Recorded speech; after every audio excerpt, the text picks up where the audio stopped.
O que você faria se soubesse do perigo eminente que o seu servo de família trará para todos? Afinal, é a mestra do vilão da obra em que você reencarnou.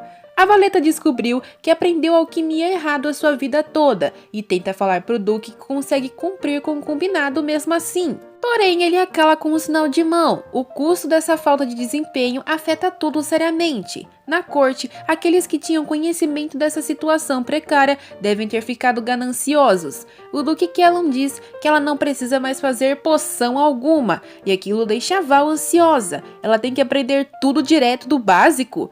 Ela rebate falando que já fez inúmeras poções, e o Duque diz que a dama sabe que existe um vazio. Ela está tentando evitá-lo? A mulher diz que não tem nenhum tipo de treino no contrato desde o início e questiona se aquele comportamento do Duque é ganância. Ele ri dela, mas diz que em sua situação ela deve aceitar até mesmo se for esse o caso. Afinal, ela precisa de mais de uma arma para se defender. Ela achou que o contrato comercial que assinaram dava algum tipo de benefício igualitário e jamais pensaria que Kellon daria atenção a pequenos detalhes como aquele. O Duque tomou para si a responsabilidade de melhorar suas capacidades, já que vai demorar mesmo para ela ter uma casa e uma licença comercial aprovadas. Ele faz uma reverência, pedindo encarecidamente para que ela aceite sua ajuda. O orgulho de Val treme, mas o Duque realmente está certo em tudo. Ela concorda, mas acha que suas aulas são desnecessárias. Todavia, o Kellon diz que eles vão começar assim que retornarem do banquete. Inclusive, ela deveria ir fazer compras, tanto para ter ferramentas de treino de alquimia, quanto para adquirir um lindo vestido para o jantar da família real. Na cabeça da mulher, o Duque está induzindo ela a gastar para criar uma dívida com ele. Ela sabe que é uma jogada comercial, mas vai devolver tudo assim que abrir sua loja. Ela aproveita para perguntar qual é o valor das poções. O Kellon sabe que ela está tentando calcular quanto deve para ele e queria poder dizer que não vai aceitar pagamentos altos. Para ele, metade já está bom. Ele diz que como o número de alquimistas diminui e com o monopólio do Império, ficou cada vez mais difícil obter poções, exceto pelos nobres com contratos da família imperial. O custo de uma poção de baixo nível, de acordo com a realeza, é de 50 moedas de ouro, equivale a 5 milhões. A poção intermediária é de 100 moedas de ouro, dobrando o valor anterior. A Valeta tá perdida. Não sabe dizer se 5 milhões é muito. Nunca ensinaram o valor das coisas para ela. E a dama se sente patética. O Duque sabe da ignorância dela com finanças. Então a menina deveria pedir ajuda. Ele explica que 1 milhão é o que custa para manter uma casa de uma família de 4 pessoas por um mês inteiro. Uma poção intermediária cobriria então 10 meses de aluguel. Já no caso de poções de alto nível que são ofertadas pouco pela família imperial, chegando apenas a 1 ou 2 unidades por ano, são as mais poderosas, podendo curar até lesões moderadas. O preço dessas num leilão foi de 50 milhões de peças. A Val questiona se ele quer pôr suas poções no leilão e ele concorda. Colocar um objeto limitado nesses lugares garante sempre um bom preço. Depois o Duque fica confuso com a forma como ela pensa e se adapta à situação, mas também, desde criança, ela precisou aceitar ser um objeto. Depois de encerrar os assuntos, Valeta pede licença para sair e, por último, pede auxílio do Duque para ensinar esgrima ao garotinho que trouxe com ela. O Duque pergunta se não deveria ensinar magia, afinal, ele é um ovo de mago. Ela fala que aparentemente ele tem o dom da luta com espadas, e então eles vão arrumar um professor para ele. A dama agradece antes de sair, e o Duque Kellon, que realmente está tentando quebrar as paredes do ego da menina, se pergunta o que vai fazer com ela. No Palácio Real, o príncipe noivo da Valeta quer publicar uma carta de procura e resgate dela, já que afirma que a senhorita Delight é inocente. O rei imperador Caino Silence deixa claro que sacerdotes e espíritos superiores perderam seus poderes para a magia do mestre da Torre Mágica, e a vida do príncipe também foi ameaçada. Não podem esquecer desse fato. O príncipe grita que a Valeta é apenas uma vítima desse homem implacável, mas o imperador não gosta desse tom de desafio.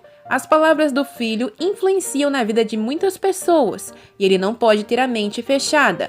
Os poderes do mago atual são muito perigosos. Ele entende que o príncipe tem afeição pela Valeta e que deve ser frustrante ver a futura imperatriz em cativeiro.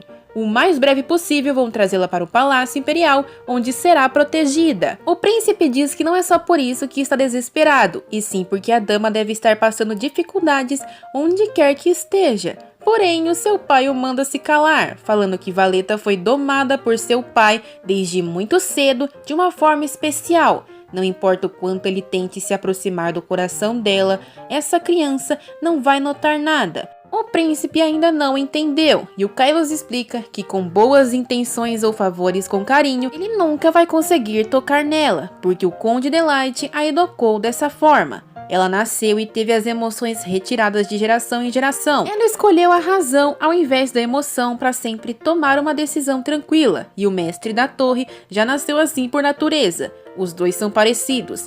Ele não pode se esforçar para ela, já que se frustraria no final. O imperador só soube da crueldade do conde após ler alguns documentos com tudo isso, porém precisa admitir que ele tinha razão, já que a Valeta tem muito poder.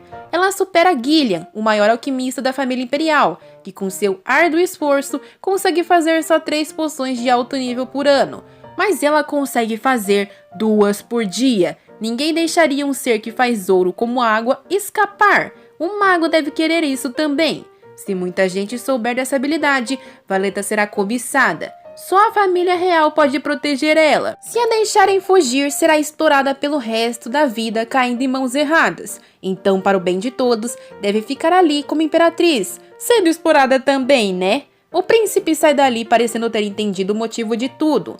O rei chama seu alquimista Gillian e ordena que comece a procurar por um aprendiz. Todavia, é difícil achar um agora que eles estão se escondendo melhor. Todavia, parece que o rei encontrou um vivendo entre os ratos. Pode ser uma armadilha se ele for inteligente, mas independente do que aconteça, quer vê-lo. Quem será que é? Não sei, mas eu tô com saudade do Reinhard. Falando nele, uma imagem do mago sendo ameaçado pelas costas com uma espada aparece. Atrás dele está um jovem adulto. Ele está ordenando que ele se ajoelhe, mesmo que seja humilhante. O garoto diz que sobreviveu até esse momento apenas pelo sentimento de se vingar. O mago se vira perguntando qual o nome dele e ele se apresenta como Tyrion Leon. Todavia, com um estalar de dedos, a espada do jovem se torna pó e fere sua mão. O jovem vai ao chão com dor e xinga Rain. O mago pisa em sua mão, dizendo que ele logo será sua espada e que os dois vão limpar o lixo do mundo. Valeta acorda assustada com o flashback da obra que lera há tanto tempo. Pelo visto, aquela criança que dorme ao seu lado é realmente o protagonista. Agora ela se recorda. Tyrion, protagonista do livro que ela tinha, conseguiu, através de sua habilidade com a espada, entrar para a família Leon e se tornar seu herdeiro. Olhando agora, as evidências daquela conexão sempre estiveram bem na sua cara. Os olhos azuis reconhecíveis, o fato de Rain dizer que ele tinha talento com a espada, e até mesmo quando ele ficou trancado na sala de treinamento. Sério, Val, por que só lembrou desse fato importante agora? Com tanta coisa na cabeça para se preocupar, ela dificilmente vai conseguir dormir em paz. Ela está sentindo o cheiro do ar da madrugada e está misturado com sangue. Aquele aroma é familiar.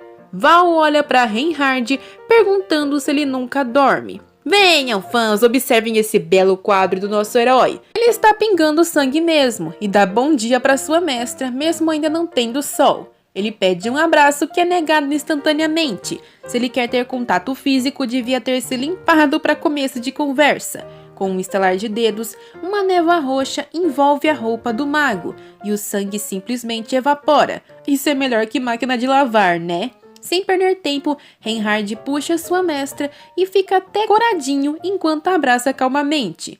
Ele quer saber se ela não tem conseguido dormir por conta daquele cara. Ele está se referindo ao príncipe ou ao duque?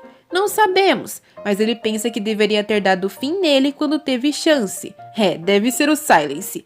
Gentilmente, Valeta deitada na cama, e com um sorriso de sem vergonha, ele fala que não consegue dormir sozinho também. Deveriam tentar dormir juntos? Ela o chama de maluco, mas quando Rain pega uma mecha de seus cabelos, ela percebe que ele parece bem cansado, então deixa ele fazer o que quiser. O mago se deita atrás dela e assim ficam nessa conchinha desconfortável.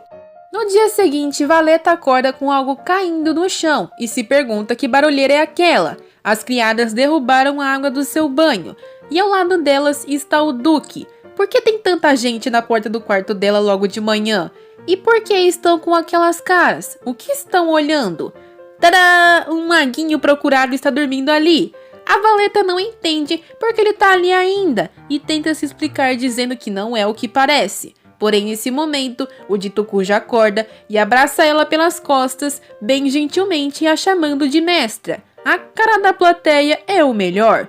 O Duque dispensa seus criados, e quando ficam sozinhos, a Val tenta se explicar de novo, enquanto procura se soltar do abraço do Rain.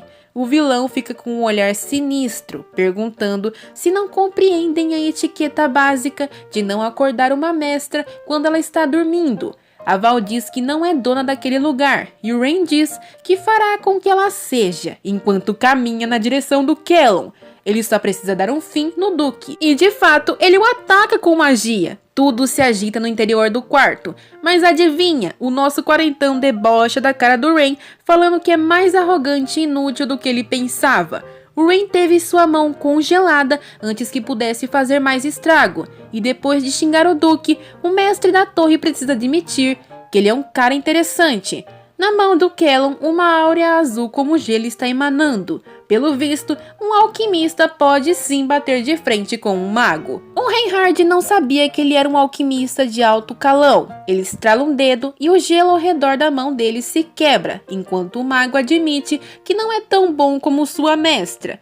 O Callum fala que uma pessoa que não é alquimista não poderia ser líder da associação dessas pessoas, né? Mas sua identidade no cargo ainda é um segredo, e ele espera que o mago possa mantê-lo. Ele concorda e fala que estava se perguntando onde a sua mestra tinha se escondido. Pelo visto, foi aos pés de um rato bem grande. Como ela encontrou algo tão interessante assim ainda é um mistério. A dama pede para os dois se retirarem e pararem com aquele show, já que ela quer tomar banho. O safado sorri e pergunta se ela quer ajuda para aquela atividade. Some daqui! Os dois saem do quarto e o Duque não esquece de convidar a Val para o café da manhã. Aquele foi um motivo para vir cedo até seu quarto, aliás. O Rain não perde tempo e assim que chegam ao corredor, fala que aquela mansão é interessante. Não chamaram o convidado para uma refeição também, né? O Callum diz que pessoas mal educadas não serão convidadas para nada. Que pena ouvir aquilo. Rain diz que não teve nenhuma atitude rude com ele ainda. Imagina se tivesse tido, hein? Aquela ameaça é seguida de um olhar mortal. Segundo Callum, aquela atitude de agora poderia ser considerada desrespeitosa. O Rain faz então o que ele faz de melhor nessa situação, deixar os outros desconfortáveis. Ele fala que não tem como se sentar naquela mesa nobre com eles, logo deveria se ajoelhar como ser insignificante que é. Sim, ele faz isso, e o Callum parece desapontado. Ele fala que bastava perguntar se poderia se juntar a eles no café e tudo estaria resolvido. Rain deveria pedir de joelhos? Callum manda ele calar a boca e ficar de pé logo. O desgraçado é igualzinho a Valeta mesmo. Eles não aceitam a gentileza de conhecidos, muito menos de estranhos. O mago pega então em uma passagem mágica um diamante bem grande e enfia na cara do Duque, perguntando se com aquele pagamento pode ficar no café com eles. Aquilo é uma pedra de alquimia de alta qualidade que deve valer o lugar na mesa. Mas o que ela manda lhe guardar aquilo? Isso não vale o preço de colocar mais um prato ali. O Rain não entende aquele sujeito, mas a realidade é que não dá pra entender ele e a Val. Agora vamos numa cena familiar muito linda. O belo mago da torre está sentado para tomar café com a bela senhorita Adelaide, com seu enorme sorriso contagiante. Ele pergunta se não é a primeira vez que comem juntos, e ela diz que já fizeram isso no quarto dele uma vez. Daquela vez, ele não pôde apreciar a refeição, já que tinha moscas atrapalhando ele. O Callum aproveita e deixa para perguntar à dama qual a relação dela com o mestre da torre, e o Rain diz que desistiu de pôr em palavras o que eles são há muito tempo. Enquanto isso, a Val se mantém calada, e o mago diz que se fossem definir, eles estão em um relacionamento onde podem lidar e aceitar um com o outro. Com certeza, super saudável! Ele diz com um olhar cortante que não tem espaços para pessoas novas. Ok, centrizal. O Callum questiona como ele sabia que ela estava em sua mansão, e na cara dura, ele mostra o colar, que está atado magicamente ao coração de sua mestra. Só de vê-lo, Valeta já fica assustada, mas Rain deixa claro que não vai machucá-la. É apenas uma ferramenta para rastrear a dama, e ao mesmo tempo manter ela segura. Não importa onde ela esteja, o colar vai mostrar o caminho e o mago poderá partir para protegê-la. Tão heróico, né? A Val fala que ela realmente se sente protegida com aquilo. Sério? Essas reações dele são de cair o queixo, e o mago pergunta se ela sabe o motivo de não ter ido buscar imediatamente a senhorita. A dama fala que provavelmente o mago quis lhe dar um pouco de liberdade. Afinal, foi assim que ela se sentiu na primeira vez que viu ele longe das jaulas. Sentiu dó e pena dele. Não sei se é uma boa ideia falar isso na cara do Rain, hein? Se o café da manhã tá assim, imagina o banquete. Vamos saber mais sobre isso em breve. Muito obrigada por assistir até aqui. E se gostaram, deixem o like e compartilhem. E sayonara!